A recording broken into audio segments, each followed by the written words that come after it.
ఈ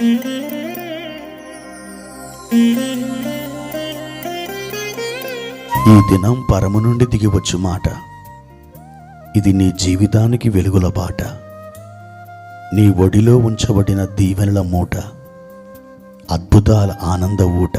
జనవరి 3 సంవత్సరమంతా మీరు బైబిల్ చదివి ముగించడానికి ఈరోజు మీరు చదవలసిన లేఖన భాగము ఉదయం ఆదికాండం 7 నుండి 9 అధ్యాయములు, సాయంత్రం మత్తయి సువార్త 3వ అధ్యాయము. క్రీస్తునందు నాకు అత్యంత ప్రియమైన దేవుని బిడ్డలారా, ఈ ఉదయకాల సమయంలో ప్రభు కృప మీకు తోడై ఉండునుగాక. దేవుడు మీ చేయి పట్టుకొని ఈ దినమంతా ఆయన మిమ్మల్ని నడిపించి మీ మనసులను ఉల్లాసముగాను, మీ హృదయములను నిబ్బరముగాను, మీ యొక్క ఆత్మీయ జీవితం ఆనందదాయకమైనదిగాను ఆయన తప్పకుండా చేస్తాడు. మీరు విశ్వసించండి. ప్రభు కృప అపరిమితముగా మీరు అనుభవించండి. ప్రియ దేవుని బిడ్డలారా, ఎలా ఉన్నారు? ఈరోజు ఏ కార్యక్రమాలు చేయాలని మీరు సిద్ధపడుతున్నారు? అవి ఒకసారి దేవుని వాక్యంతో సరిపోల్చుకున్నారా? అది దైవ చిత్తానుసారమైనవేనా, లేకపోతే నా ప్రభు, నా దేవుని వాక్యం వాటికి ఏమైనా అడ్డు తగులుతుందా అని మీరు ఆలోచించారా? మీరు ఆ విధంగా ఒకసారి ఆలోచన చేయండి. ఒకవేళ దేవుని యొక్క ఆత్మ మీ హృదయానికి ఒక విధమైన నిశ్చలతను, నిబ్బరాన్ని అనుగ్రహించినట్లయితే ప్రార్థన చేసి ప్రార్థనపూర్వకంగా మీరు ఆ పనిని ప్రారంభించండి. తప్పకుండా దైవ కృప, దైవ సహాయం మీకు లభిస్తుంది. మీరు ఆ పనిలో నూరంతలు జయం పొందుతారు. ప్రియా దేవుని బిడ్డలారా, పరిశుద్ధ గ్రంథంలో మార్కు సువార్త 2వ అధ్యాయము 2వ వచనాన్ని చదువుకుందాం. ఆయన ఇంట ఉన్నాడని వినవచ్చినప్పుడు అనేకులు కూడి వచ్చిరి గనుక వాకిటనైనను వారికి స్థలము లేకపోయెను.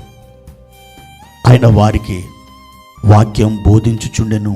ప్రియమైన దేవుని బిడ్డలారా, ఒక చక్కని మాట. ఆయన ఇంట ఉన్నాడు. అది ఎవరి ఇల్లో మనకు తెలియదు.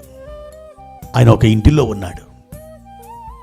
ఆయన ఇంటిలో ఉన్నాడని ఆ సంగతి చుట్టుపక్కల ప్రదేశాలకు క్షణములో వ్యాపించింది. విస్తారమైన జనం ఒక జల ప్రవాహం వలె వడివడిగా వారు పరిగెత్తుకుంటూ ఆ ఇంటి లోపలికి వచ్చారు. ఆ ఇంటిలో యేసు ప్రభువారు నించున్నాడు. ఒక పక్షవాత రోగిని 4 వ్యక్తులు మోసుకొని వచ్చారు. పైకప్పు తీశారు, త్రాళ్ళతో దించారు. యేసు అతను చూచాడు. నీ పాపములు క్షమించబడి ఉన్నవి అని చెప్పాడు. లేచి నీ పరిపెత్తుకు నడుము అని యేసు ప్రభువారు ఆజ్ఞాపించారు. అంతే, అతడు బాగుపడ్డాడు. ఇంటిలో ఉన్న యేసు ఒక అద్భుతాన్ని ఆయన జరిగించాడు. ప్రియమైన దేవుని బిడ్డలారా, లూకాసు సువార్త 19వ అధ్యాయం 6వ వచనంలో యేసు ప్రభువారు జక్కయ్య ఇంటిలో ఉన్నాడు. జక్కయ్య సంతోషంతో ప్రభుతో మాట్లాడుతున్నాడు. యేసు ఉన్న ఇంటిలో సంతోషం, ఆనందం పురివిప్పి నాట్యమాడుతుంది. యేసు ఉన్న ఇంటిలో సమాధానం నది వలె ప్రవహిస్తుంది. ఏ ఇంటిలో సమాధానం లేదో ఆ సమాధానం అనుభవించడానికి యేసు ఆ ఇంటి లోపలికి అడుగు పెడితే చాలు, సమాధానం సమృద్ధిగా ఆ ఇంటిలో వ్యాపిస్తుంది. యేసు ఉన్న ఇంటిలో ఆశీర్వాదం వర్షం వలె కుమ్మరించబడుతుంది. 2వ సమూయేలు గ్రంథం 6వ అధ్యాయంలో ఓబేదెదోం ఇంటిలో మందసం 3 నెలలు ఉన్నదట. అతని పొలం, అతని భార్య, పిల్లలు అందరూ కూడా దీవించబడ్డారు, ఆశీర్వదించబడ్డారు. మందసం ఉన్న ఇల్లు ఆశీర్వదించబడిన ఇల్లుగా మారింది. అలాగే మందసం అనబడిన యేసు ఏ ఇంటిలో ఉంటాడో ఆ ఇల్లు సమృద్ధిగా ఆశీర్వదించబడుతుంది. ప్రియమైన దేవుని బిడ్డలారా, యేసు ఉన్న ఇంటిలో ఆరోగ్యం సమృద్ధిగా ఉంటుంది. మత్తయి సువార్త 8వ అధ్యాయము 14-15 వచనాలలో యేసు ప్రభువారు పేతురు యొక్క అత్తగారి ఇంట్లో ఆయన ప్రవేశించాడు. ఆమె జ్వరముతో బాధపడుతుంది. యేసు ప్రభు ఆమె దగ్గరికి వెళ్ళి ఆమె చెయ్యిని పట్టుకోగానే జ్వరము ఆమెను విడిచాను అని రాయబడింది. యేసు ఉన్న ఇంటిలో ఆరోగ్యం పుష్కలంగా ఉంటుంది.